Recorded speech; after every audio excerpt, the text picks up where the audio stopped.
Shalom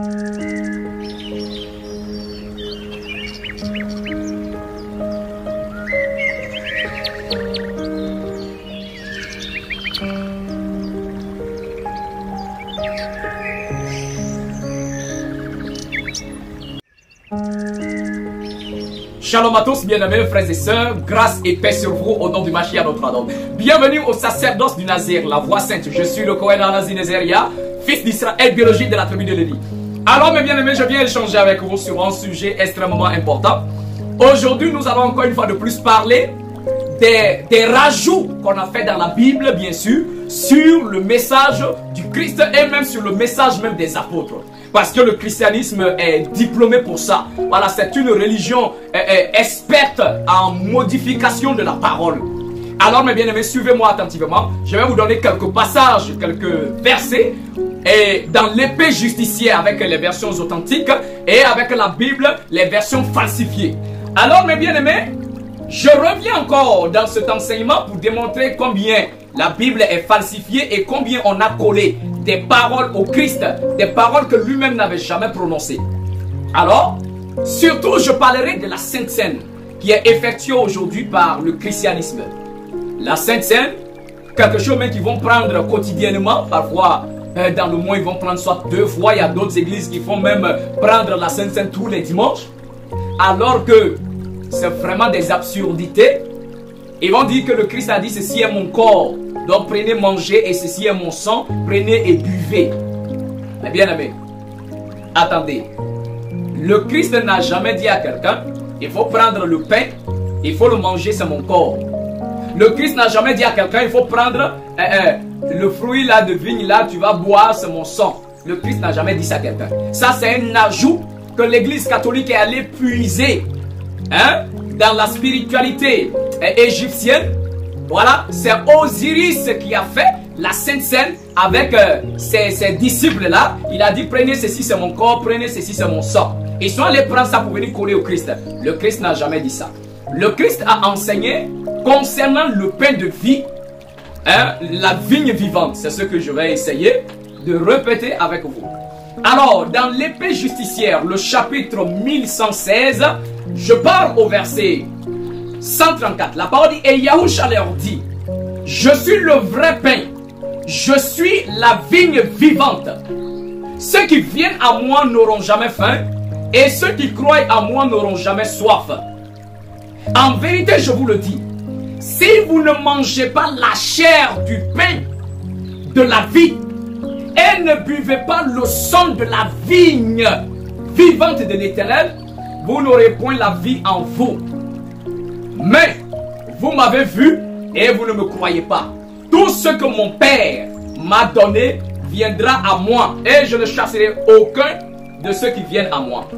Donc, les chrétiens vont dire dans la Bible falsifiée que le Mashiach avait dit, si vous ne mangez pas ma chair et vous ne buvez pas mon sang, vous n'avez pas la vie en vous-même. Bon, la parole dit même qu'il y a beaucoup de ses disciples qui l'ont abandonné à cause de cette parole. Quand ils ont dit comment cet homme peut-il nous donner son corps à manger.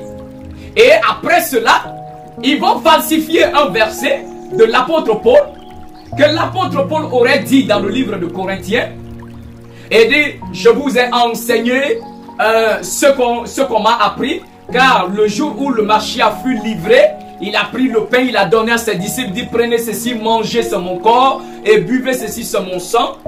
Mais attendez, l'apôtre Paul n'a jamais dit ça. L'apôtre Paul n'a jamais dit que la nuit où le Christ a été livré, il a pris le pain pour donner aux gens. Ça n'existe pas. Alors, nous allons arriver doucement. Donc, premièrement, quand le Christ dit je suis le pain de la vie qui descend du ciel, et je suis la vigne vivante, qu'est-ce que le Christ veut enseigner par là? Et il faut comprendre que dans le contexte israélite, la nourriture était symbolisée par le pain. Quand par exemple la prière qu'on vous a donné, notre Père qui est aux cieux, que ton nom soit sanctifié, donne-nous notre pain quotidien. Quand il dit donne-nous notre pain quotidien, est-ce que ce pain de boulangerie là on va te donner tous les jours? Mais c'est l'ensemble de toute la nourriture que l'on peut manger pour avoir la force qui a été symbolisée par le pain. D'accord? Alors quand le Christ dit je suis le pain de la vie, parce qu'il avait, la parole dit, l'homme ne vivra pas de pain physique seulement, mais de toute parole que l'Éternel prononce. Donc le Christ étant en quelque sorte l'incarnation de la parole de l'Éternel, donc il fait référence à la parole de son Père qui se dégage de son être. Voilà pourquoi il dit je suis le pain de vie. Il ne parle pas de pain physique, mais de l'enseignement qu'il déroule, de l'enseignement qu'il donne. Alors de façon plus claire, alors je vais d'abord vous donner ce que l'apôtre Paul a dit dans le livre de Corinthiens, dans sa vraie version. Je répète, le Christ n'a jamais donné du pain et du vin aux gens que de boire en souvenir de lui. Alors voyons l'épée justicière, le chapitre 1244. La parole nous dit, l'apôtre Paul parle. Et j'ai reçu du Seigneur ce que je vous ai donné. C'est que le Seigneur Yahushua, la nuit où il fut livré, se réjouit en disant, béni est le saint nom du Seigneur Yahuwah, pour ne m'avoir pas séparé du nombre des servants qui ont été persécutés ou tués par le monde. Yahushua dit, il est content de ce qu'il a été également parmi le nombre des prophètes, des saints qui ont toujours été persécutés et qui ont toujours même été tués par le monde. Et il dit, merci Seigneur de ce que tu ne m'as pas enlevé de ce groupe-là. Donc je serai persécuté tout comme on a toujours persécuté les prophètes. Même tué comme on a toujours tué les prophètes. Et la parole dit, il dit, je te remercie mon souverain, car j'ai accompli la mission que tu m'as confiée. Mangeons, parce que j'ai grandement désiré manger la Pessa avant de vous quitter. Mais je ne pourrai pas. Il se leva et prit une serviette dont il se saignit les reins, et ayant versé de l'eau dans un bassin, il se mit à laver les pieds de ses disciples, à commencer par Yahuda. Alors, quand les disciples furent lavés et qu'ils s'étaient mis à table pour manger, Yahushua dit, je vous ai lavé, mais vous n'êtes pas tous purs.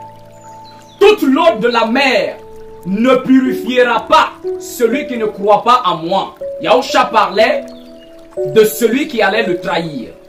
Vous voyez ici dans le verset, l'apôtre dit, c'est que le Père, ce qu'il a reçu du Seigneur, c'est que la nuit où le Christ fut livré, alors il a fait une prière. Et sa prière était tout simplement, Seigneur, merci de ce que tu ne m'as pas enlevé du nombre de tes serviteurs qui ont été persécutés pour la justice, pour la vérité. Je te remercie de ce que tu m'as donné une mission, et la mission que tu m'as donnée, j'ai terminé ma mission. Et maintenant le Christ dit à ses disciples, mangeons le repas, parce que j'ai voulu manger le repas de la Pâque avec vous. Mais dommage, je ne pourrai pas. Et quand il finit ainsi, il prend, c'est-à-dire quand ils ont fini de manger, il prend la serviette et puis un bassin qu'il remplit d'eau, il lave les pieds de ses disciples. Point barre, c'est tout.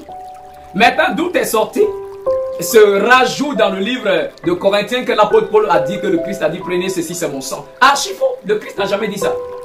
Vous voyez, ils sont les prendre ça dans le récit des Égyptiens pour venir introduire dans la parole. Alors, et ainsi on vous initie à la haute sorcellerie. On vous dit que oui, chaque mois, ou soit chaque moment de venir vous rassembler à l'église, et on va prendre des pains, on va vous donner à manger, et puis du jus, on va vous donner à boire. Est-ce que vous savez de quoi il est question? Vous êtes des disciples d'autres personnes, pas du Christ, parce que le Christ n'a jamais dit de faire ça en son nom.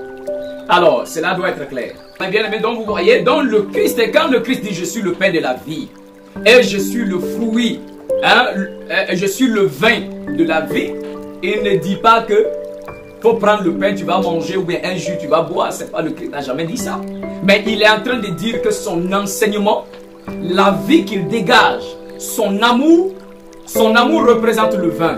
Voilà pourquoi il y a un verset dans, je crois, Cantique qui dit, ton amour est plus doux et ton amour est plus enivrant que le vin. Vous voyez? Donc l'amour du Mashiach pour nous est représenté le vin. Et la parole, la vérité du Mashiach, c'est ça qui est le pain. Vous voyez? Dans le Christ dit, celui qui ne mange pas le pain descendu du ciel ne peut avoir la vie en lui. En d'autres termes, celui qui ne reçoit pas le message que j'ai apporté du ciel n'a pas la vie. En fait, celui qui ne boit pas ce fruit de la vigne descendu du ciel n'a pas la vie. C'est-à-dire, celui qui ne se baigne pas dans mon amour n'a pas la vie. Vous voyez? Donc cela n'a rien à y voir. Ça, ce sont des falsifications. Ce sont des choses qu'on a ajoutées. Ok? Ça, c'est un premier point. Alors, un deuxième point. On dit également aux gens que le Christ, dans le livre de Matthieu, aurait enseigné que d'aller dans le monde entier pour faire de toutes les nations des disciples. quand le Christ a enseigné lui-même, dans le livre de Matthieu, le chapitre 10, le verset 5, le Christ dit à ses disciples qu'il choisit pour les envoyer prêcher. Et il dit, n'allez pas chez les païens, n'allez pas chez les Samaritains, allez vers les brebis perdues de la maison d'Israël. Et également dans Matthieu le chapitre 15, à partir du verset 21 à descendre, c'est une femme cananéenne qui vient demander de l'aide au Christ. Le Christ dit, je n'ai été envoyé qu'aux brebis perdues de la maison d'Israël. Et après ça, les chrétiens vont dire que non, le Christ a demandé d'aller prêcher à toutes les nations de la terre. Ça n'existe même pas. Et même la façon dont le Christ, les gens font leur baptême, c'est bêtise. Si vous ne vous baptisez pas conformément à l'évangile du Christ, vous n'êtes pas sauvés. Tous ceux qui ont reçu un baptême chrétien, ils sont dans la perdition. Parce que c'est pas comme ça, le Christ a demandé de faire un baptême. Suivez dans l'évangile, suivez l'enseignement du Mashiach dans son évangile authentique. La parole nous dit, quand le Christ apparaît à ses disciples après sa résurrection, l'épée justicière, le chapitre 1139 à partir du verset 32, la parole dit, alors Yahushua leur dit encore, la paix soit avec vous. Comme Abba m'a envoyé, quand le Christ fait référence à l'Éternel comme Abba et Amma, en fait ce sont des mots araméens. Quand on dit Abba, ça veut dire père, Amma, ça veut dire mère. Le Christ appelait l'Éternel Abba Amma, c'est-à-dire père-mère. L'Éternel n'est pas un homme, hein? C'est un être androgyne. Il est à la fois mâle et il est à la fois femelle. D'accord? Alors, le Christ dit, comme Abba Amma m'a envoyé, moi aussi je vous envoie. Prêchez l'évangile et annoncez-le à toutes les nations des brebis perdues d'Israël. Dans la Bible chrétienne, on a supprimé faites de toutes les nations des disciples. Le Christ n'a jamais dit faites de toutes les nations des disciples, comme si cela faisait référence à toutes les nations de la terre. Il est venu pour Israël. Il était venu pour les brebis perdues d'Israël. Lui-même il a dit, c'est parce que toi ton oreille est trop dure. Pourquoi il va choisir ses disciples et il a dit, n'allez pas chez les païens, n'entrez pas chez les Samaritains, allez vers les brebis perdues d'Israël. Hein? Parce que ça ne vous arrange pas, vous ne comprenez pas que vous vous entêtez là-dedans. C'est ça la réalité. Il dit à la femme, je n'ai été envoyé qu'aux brebis perdues d'Israël. Aux brebis perdues d'Israël. Mais ça ne te suffit pas. Parce que tu ne sais pas comment toi tu vas être sauvé, donc tu trouves des arguments bidons à donner. Maintenant tu vas aller t'appuyer sur la falsification de Matthieu 28 là, hein, que le Christ a dit, allez, faites de toutes les nations mes disciples, baptisez-les au nom du Père, du Fils et du Saint-Esprit, des moutons. Il n'a jamais dit aller baptiser au nom du Père, du Fils et du Saint-Esprit. Est-ce que vous comprenez la réalité? C'est où c'est écrit? Ça c'est l'Occident qui a ajouté, c'est le Vatican qui a ajouté ça. C'est un rajout du christianisme catholique d'ailleurs, que les protestants ont adopté. Mais le Christ dit, allez prêcher, annoncer à toutes les nations des brebis perdues d'Israël. Israël était composé de 12 nations. Les 12 tribus sont 12 nations. Va chercher dans le dictionnaire français le mot nation. Le mot nation dans le dictionnaire français, c'est quoi? Ça veut dire groupe d'ethnie, groupe de peuple. Donc chaque tribu était une nation. Donc Israël est composé de 12 tribus, ou soit 12 peuples, ou soit 12 nations. C'est ça la réalité. Alors, faites de toutes les aider, allez, prêchez et annoncez-le à toutes les nations des brebis perdues d'Israël. La résurrection du Fils de l'homme et la venue du royaume de l'Éternel. J'ai dit aucun pasteur, aucun chrétien n'a prêché l'évangile du Christ. Ok, c'est quoi l'évangile du Christ? Le chrétien va te dire, quand un chrétien sort et dit il va aller évangéliser, qu'est-ce que lui va faire? Il va et dit, oh mon frère, crois en Jésus, il est mort pour tes péchés, crois en lui, tu seras sauvé. Et c'est ce qu'ils appellent l'évangile. Des vrais aliénés, c'est pas ça l'évangile? Alors nous allons prendre ensemble le livre de Jean. Vous allez voir si l'évangile consiste en l'identité du Christ, mais aussi l'évangile consiste en autre chose.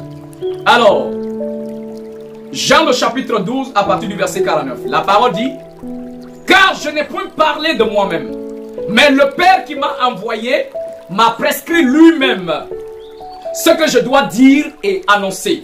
Et je sais que son commandement est la vie éternelle. C'est pourquoi les choses que je dis, je les dis comme le Père me les a dites. Alors l'évangile consiste en quoi? Le Christ dit, quand je suis venu prêcher, je n'ai point parlé de moi-même. Je n'ai pas donné un récit, un évangile, une bonne nouvelle concernant ma propre vie. Il dit non, je n'ai pas parlé de moi-même. Mais le Père qui m'a envoyé prêcher, il a lui-même prescrit ce que je dois dire et annoncer. Et il dit ce que je dis, c'est textuellement comme le Père me les a demandé. Donc je dis exactement ce que le Père m'a dit. Alors vous voyez que l'évangile du Christ ne consiste pas à aller dire à quelqu'un que le Christ est mort pour tes péchés. Non, le Christ t'aime, il est mort pour tes péchés. C'est pas ça l'évangile. Donc le Christ dit, allez prêcher aux nations d'Israël la résurrection du Fils de l'homme et la venue du royaume. C'était ça l'évangile. Le Christ est venu prêcher aux hommes de se repentir car le royaume des cieux est proche. Ok, on va voir ça ensemble, d'accord? Même Jean-Baptiste est venu prêcher le même message. Matthieu le chapitre 3 à partir du verset 1 et 2. On parle de Jean-Baptiste, mais le verset 2 dit, on dit Jean prêchait en disant, repentez-vous car le royaume des cieux est proche. Proche.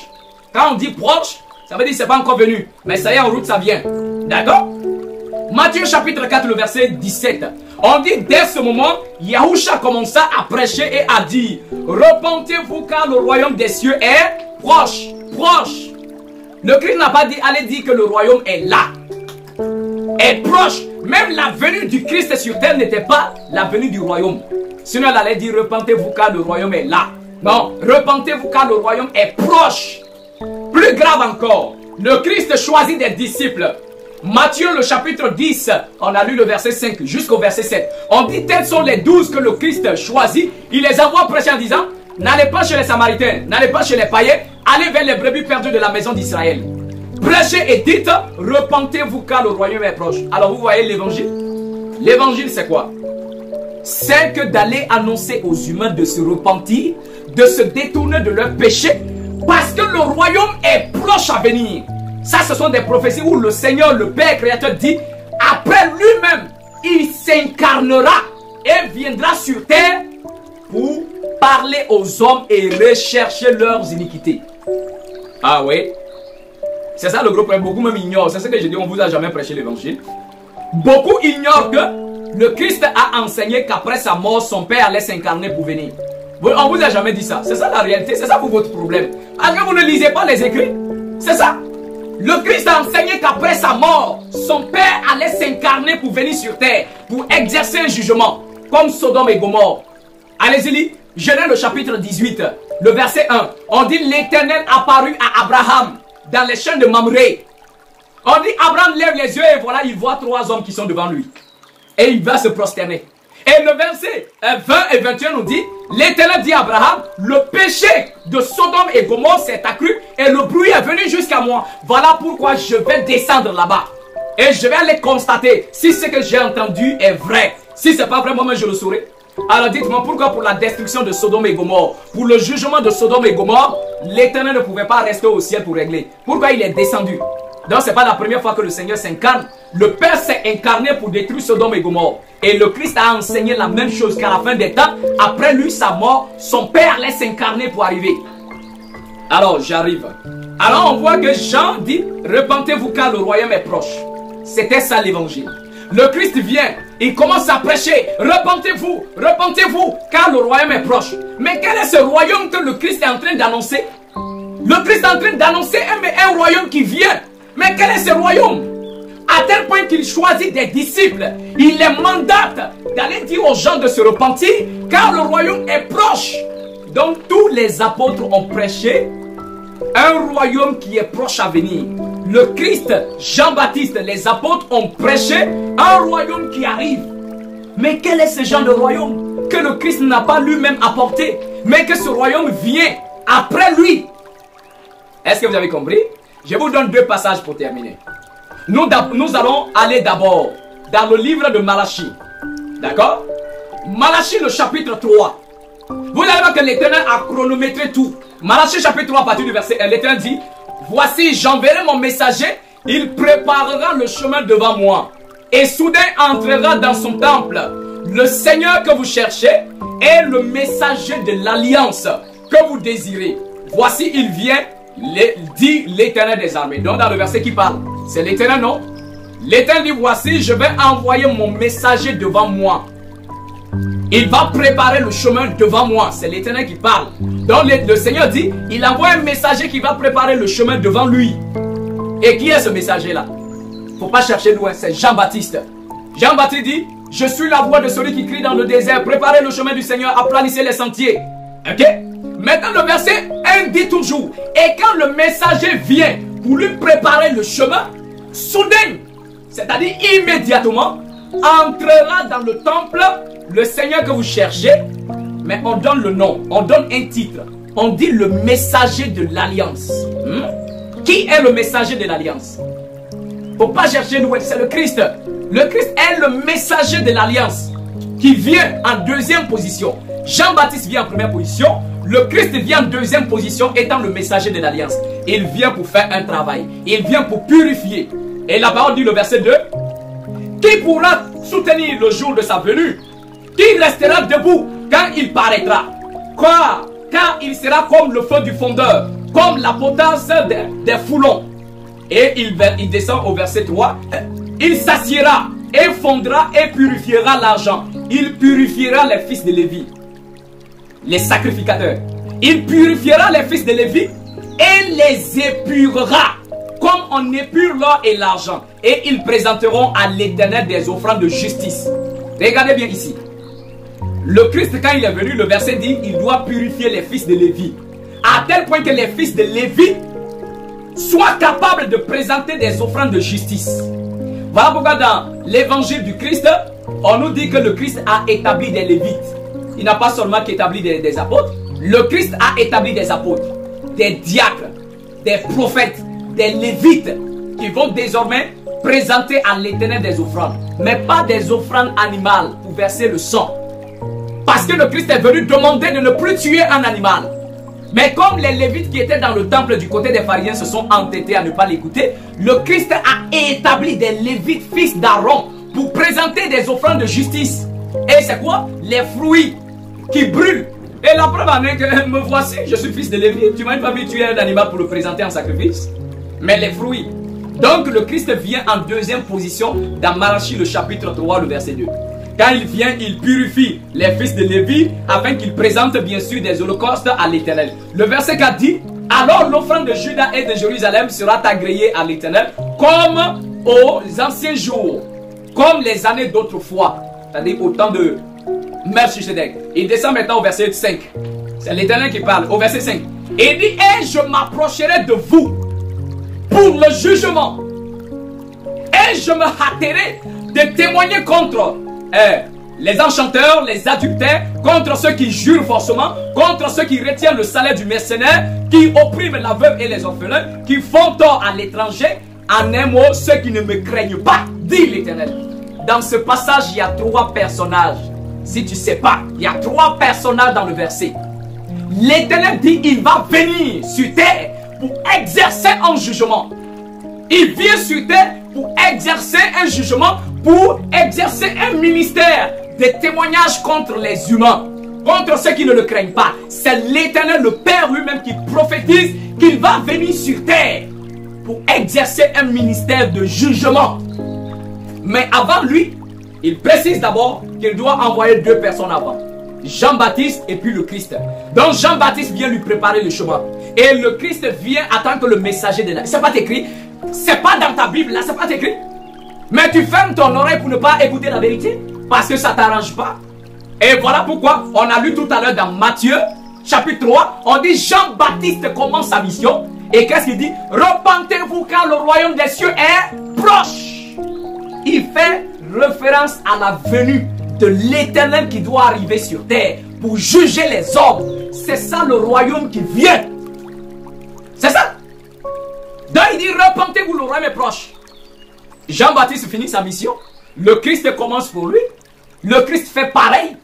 Le Christ dit la même chose. Parce que le Christ aussi est venu préparer le chemin devant l'Éternel qui doit venir. On a lu Matthieu chapitre 4. La parole dit, le Christ commença à prêcher en disant, repentez-vous, car le royaume est proche. Il n'a pas dit le royaume est là, le royaume est proche. Mais il voit que lui seul ne pourra pas terminer la mission. Il voit que lui seul ne pourra pas terminer la mission. Le verset nous dit, alors le Christ choisit des disciples. Il les envoie prêcher. Alors quelle est la recommandation du maître donnée à ses disciples? Quel est le message qu'il a demandé à ses disciples d'aller prêcher? 1. repentez-vous. 2. Car le royaume est proche. Les apôtres ont prêché le même message. Maintenant ma question, si toi tu penses que c'est le Christ qui a apporté le royaume de Dieu sur terre, alors ma question pour toi sera, quel est ce royaume que le Christ dit c'est proche? Quel est ce royaume que les apôtres vont aller annoncer que ce royaume-là est proche? C'est la venue du Père, mon ami. C'est écrit. Oh bien, c'est pas écrit? Explique-moi, je te laisse expliquer. Malachie 3, verset 1 à 5. Je te laisse expliquer. Je vais le relire pour toi et puis tu m'expliques si tu n'es pas d'accord avec ce que j'ai dit. L'Éternel dit, voici, j'envoie mon messager préparer le chemin devant moi. Premier personnage, le messager qui vient préparer le chemin devant lui. Jean-Baptiste. Il a dit, repentez-vous car le royaume est proche.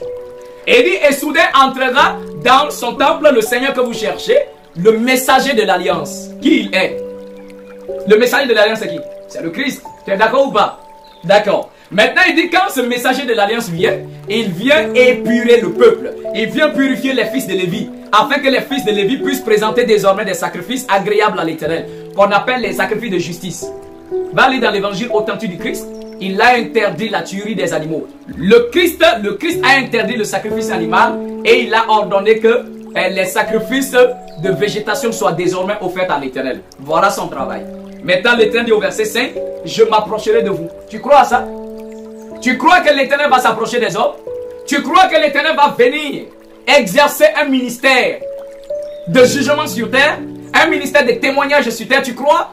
Tu n'y crois pas? Tant pis pour toi. Il y a aussi autre prophétie très claire qu'on a enlevée dans votre Bible. Ça, c'est dans le livre d'Esdras, le grand prêtre Esdras. L'Éternel lui dit, voici qu'approchent les jours où je m'approcherai pour rendre visite aux habitants de la terre. Et je rechercherai l'iniquité de chacun.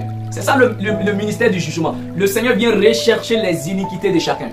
Il vient rechercher les péchés de chacun. Et il va exercer son jugement. Et c'est là même la bonté de l'Éternel. Parce qu'avant que nous tous nous puissions mourir et aller là-bas, et que lui commence à nous juger, et après il y a des qui vont dire, oh Seigneur, s'il te plaît, accorde-moi une seconde chance. Je vais repartir dans le monde pour bien faire pour revenir. Si vous ne croyez pas au jugement que le Seigneur effectue, c'est que vous êtes vraiment des fils du diable. Parce que, au lieu que le Seigneur laisse pour qu'on arrive là-bas, ou quand on va là-bas, il n'y a plus de demi-tour, pour te déclarer coupable. Et après, automatiquement c'est un enfer. Dans la bonté du Seigneur, une fois de plus, il laisse le jour là très loin là-bas. Lui-même, il s'incarne, il vient vers toi. Et il te juge, il te demande de te repentir. Mais toi, tu ne crois pas, tu refuses. Parce que quand il vient vers toi sur terre, avant que le jour du jugement dernier arrive, quand il vient vers toi, il va s'incarner dans un corps pour pouvoir te parler. Mais toi, tu vas dire, ah, c'est un simple humain qui est devant moi. Ah, et il se lave aussi comme moi. Ok. Donc vous, ah Seigneur mon roi. Mais l'essentiel, le Seigneur fait grâce à chacun. Maintenant, je prends un passage où le Christ a enseigné qu'après sa mort, son Père doit venir sur terre. Tu ne crois pas? Allons dans Marc, c'est dans ta Bible, non? Même si on a falsifié des parties, l'essentiel, il y a des parties qui restent.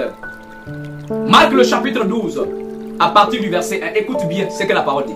Alors le Christ se mit ensuite à les parler en parabole. Un homme planta une vigne, il l'entoura d'une haie, creusa un pressoir et bâtit une tour. Puis il l'affermit à ses vignerons et quitta le pays. Au temps de la récolte, il envoya un serviteur vers les vignerons pour recevoir une part du fruit de la vigne. S'étant saisi de lui, ils le battirent et le renvoyaient à vide. Il envoya de nouveau vers eux un autre serviteur. Il le frappait à la tête et l'outrageait. Puis il envoya un troisième qu'il tuait.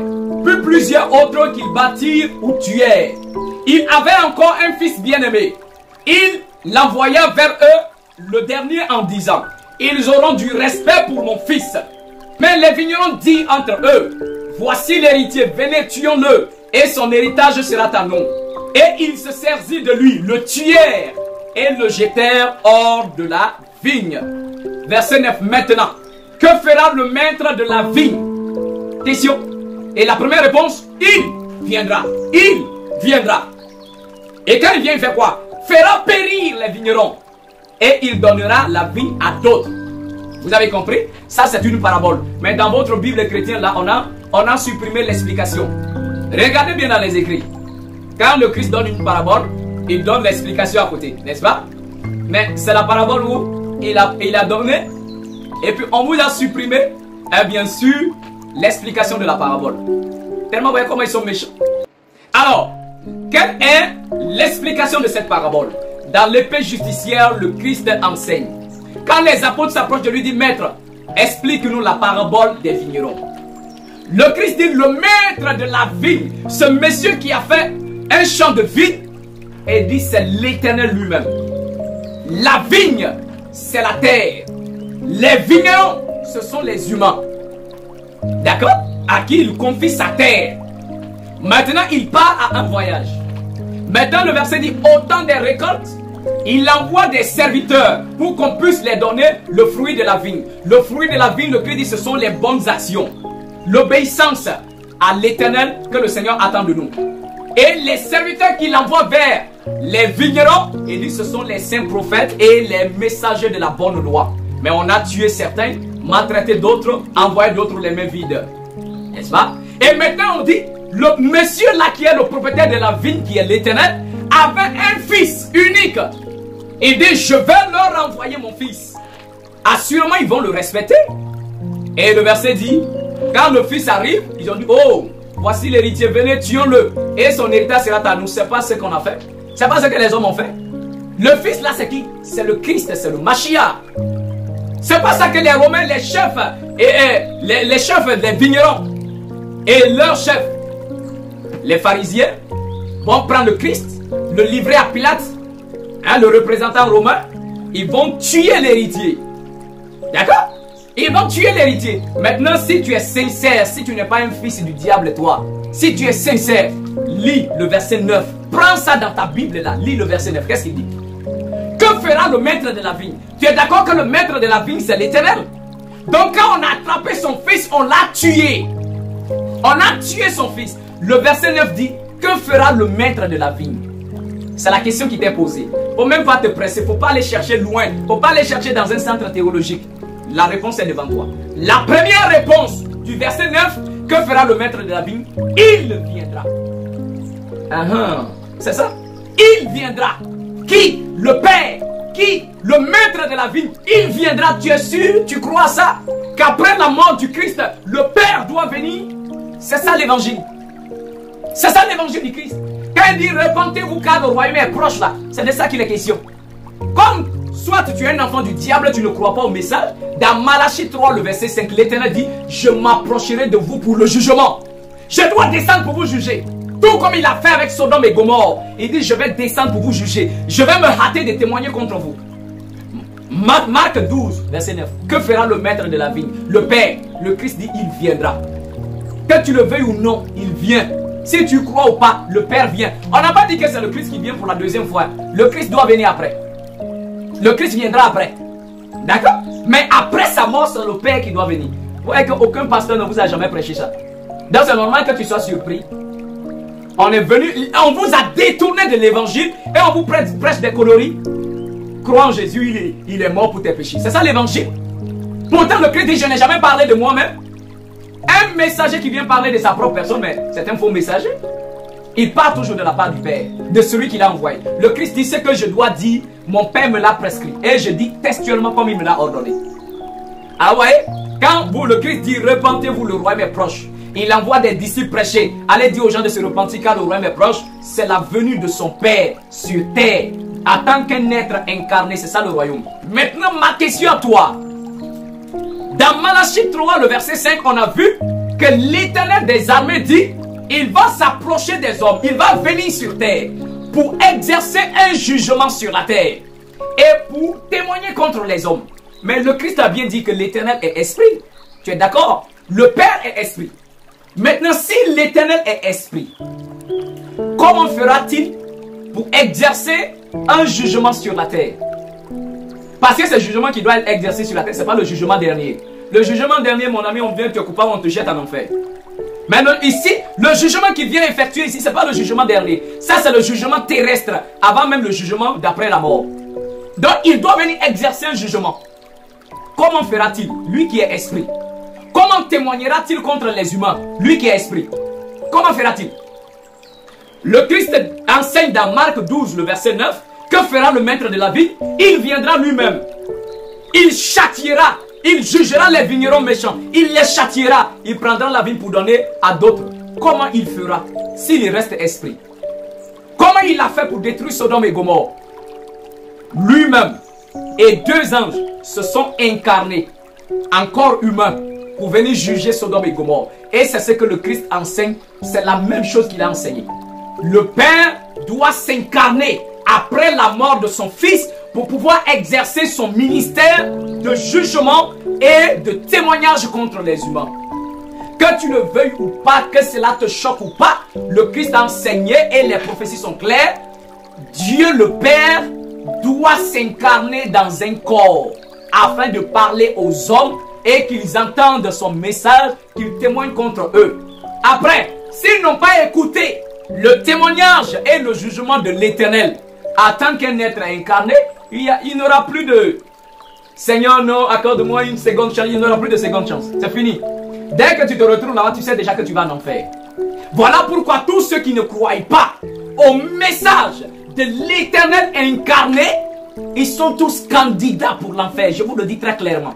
Très clairement, parce que c'est la dernière chance que le Seigneur accorde à l'humanité. À tel point qu'il n'attend pas que nous partions vers lui là-bas après la mort. Non, lui il nous reste ici encore. Pendant qu'on respire encore, lui-même s'incarne dans le corps d'un être humain. Il vient, il nous parle. Ça c'est pas l'amour de l'Éternel, ça. À tel point qu'ici, quand il te juge et que tu te trouves coupable, tu as encore le temps. Tu dis, hey, Seigneur, pardonne-moi. Tu as encore le temps de te ressaisir. Voilà pourquoi il y a le jugement pendant que nous sommes encore vivants. Mais si tu ne crois pas au jugement de l'Éternel pendant que tu es vivant, alors tu croiras à son jugement après ta mort. Et ça sera catastrophique pour toi parce qu'il n'y aura pas demi-tour. Est-ce que vous comprenez la réalité? Donc voilà de quoi il est question. Alors, donc, si vous ne revenez pas au message authentique de l'Éternel, à l'évangile authentique du Christ, et que vous restez dans ces bêtises qu'on vous prêche là, alors, soyez sûr que vous êtes les candidats pour les enfers. Aussi simple que ça. On ne menace pas quelqu'un, mais c'est la réalité. Alors, quand le Christ a envoyé prêcher, donc le Christ dit, allez, prêchez et annoncez la résurrection du Fils de l'homme et la venue du royaume sur terre. C'était ça l'évangile. Prêchez la résurrection, que le messager que le Seigneur a envoyé et que l'ennemi a voulu tuer là, le Seigneur l'a ressuscité. Et il dit prêchez la venue du royaume. Si c'est fini, un royaume ne vient plus, pourquoi il prêche? Il va dire à ses dits d'aller prêcher la venue du royaume. Alors il continue, et maintenant il dit enseignez la sainte loi de l'amour que je vous ai transmise.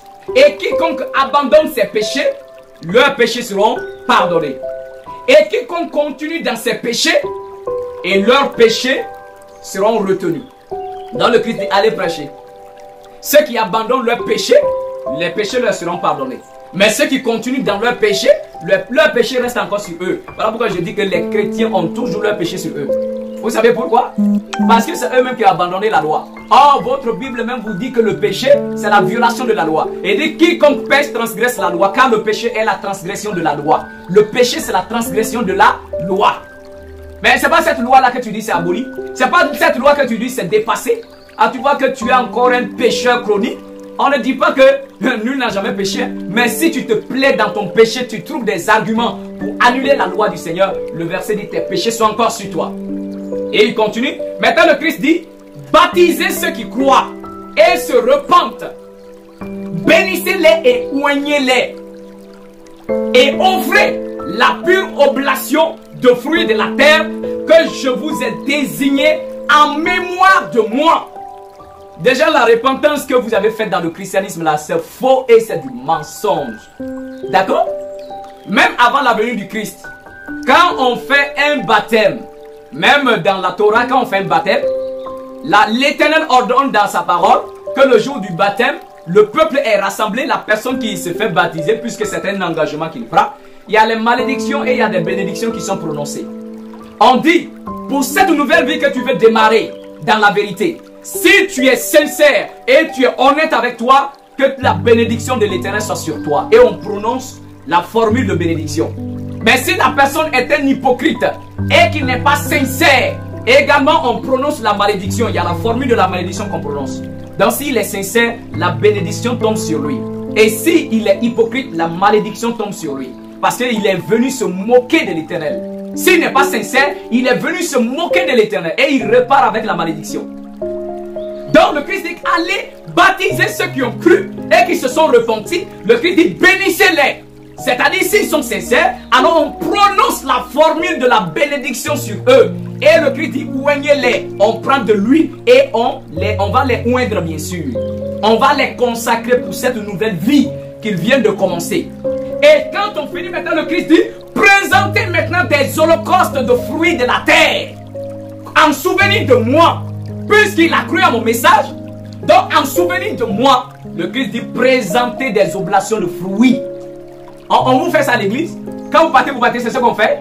Oh, ils s'en vont des bêtes, on dit, je te baptise au nom du Père, du Fils et du Saint-Esprit. On te met là, on te fait sortir. On dit, tu es baptisé. C'est ça un baptême, ça c'est des bêtises, ce sont des conneries. Ce sont des conneries, ça c'est ce qu'on a pris dans la falsification pour vous donner. Mais le vrai baptême ne se fait pas comme ça. Le baptême, c'est pas ça. Le baptême, on va t'immerger 3 fois. On t'immerge 3 fois. Et après ça, on prononce la formule de bénédiction sur toi. Et quand on finit de prononcer la formule de bénédiction, on prend de l'huile d'onction, on te consacre. On va t'oindre d'huile pour cette nouvelle vie. Et pourquoi on va t'oindre d'huile? Parce que la bénédiction qu'on prononce doit être scellée dans ta vie. Et c'est cette bénédiction-là qui te donnera la force de continuer à obéir à l'Éternel malgré les difficultés, les problèmes qui arrivent. Regarde les baptêmes qu'ils font, il dit, il s'est repenti, il fait baptême. Il s'est baptisé, mais quand il est en face du péché, il n'a aucun pouvoir de tenir face au péché. Sa chair prend le dessus. Et ça finit. Alors, il tombe dans le même péché. Après encore son baptême est gâté, tu vas encore aller reprendre. Ça c'est bêtise. On ne baptise pas 2 fois, on baptise une seule fois. Mais ce qui fait que vous n'avez pas la force de suivre l'Éternel. Il y a des gens qui viennent, non, ils fuient. Ils viennent, ils veulent pratiquer, ils fuient. C'est ça la réponse, parce qu'ils ne sont pas sincères avec eux-mêmes. Mais quand une personne se convertit étant sincère, et quand on le fait immerger, on le fait baptiser, donc on prononce la formule de bénédiction en versant de l'huile sur lui, afin qu'il soit guéri de tous ses péchés. Et après cela, il reçoit une force de l'Éternel, une capacité surnaturelle de résister à Satan et à toutes ses tentations. C'est ça. Et maintenant le Christ dit, on présente des offrandes, des holocaustes, des fruits qu'on brûle sur l'autel du Seigneur, au nom de cette personne et au nom de sa nouvelle vie qui vient de démarrer. C'est ça le baptême. Et on ne baptise pas au nom, comme on le dit, au nom du Père, du Fils et du Saint-Esprit. C'est des gros. Bon, ça c'est dans votre falsification. Sinon le Christ n'a jamais dit de baptiser au nom du Père, du Fils et du Saint-Esprit. Ça n'existe pas. Il n'y a qu'un seul maître suprême, c'est le Père. D'accord? Et on baptise les hommes au nom de l'Éternel, le Père créateur qui est Yahuwah, et au nom de ces 3 témoins, c'est-à-dire les témoignages qu'il a révélés. Ça encore c'est un autre sujet. Parce que le Seigneur donne à l'humanité 3 messages, 3 témoignages. Et c'est quand le croyant croit et accepte les 3 témoignages de l'Éternel, donc on dit, est-ce que tu crois au premier témoignage apporté par par Moïse, c'est-à-dire la loi, et il dit, je crois, donc on te baptise pour cette nouvelle vie, on le fait sortir. Deuxièmement, est-ce que tu crois au message du 2e témoignage que le Christ a apporté? S'il dit oui, alors on te baptise au nom du 2e témoignage et celui qu'il a apporté. Et 3e, est-ce que tu crois à l'incarnation de l'Éternel dans un corps humain pour juger? Et reçois-tu le 3e témoignage? Et dit oui, alors on le plonge pour la 3e fois parce que le chiffre 3 est le chiffre de la plénitude. C'est plein. Donc il est arrivé dans la plénitude. Et avec les formules de bénédiction, il reçoit sa capacité de tenir jusqu'à ce que la mort le prenne de ce monde bas. Alors mes bien-aimés, alors si vous voulez rester dans votre christianisme de bidon là, ça c'est tant pis pour vous. Et que la parole de l'Éternel trouve sa place dans vos cœurs. Comme on le dit toujours, que celui qui a des oreilles pour entendre, entende. Que celui qui a des yeux pour voir, qu'il voie. Celui qui a un cœur pour comprendre, qu'il comprenne. Mais celui qui a des yeux pour ne pas voir, qu'il soit aveuglé. Que celui qui a des oreilles pour ne pas entendre, que ses oreilles soient bouchées. Que celui qui veut se souille davantage. Chacun rendra compte à l'Éternel au jour dernier. C'était le Cohen Hanazi Nezeria et moi je vous dis shalom.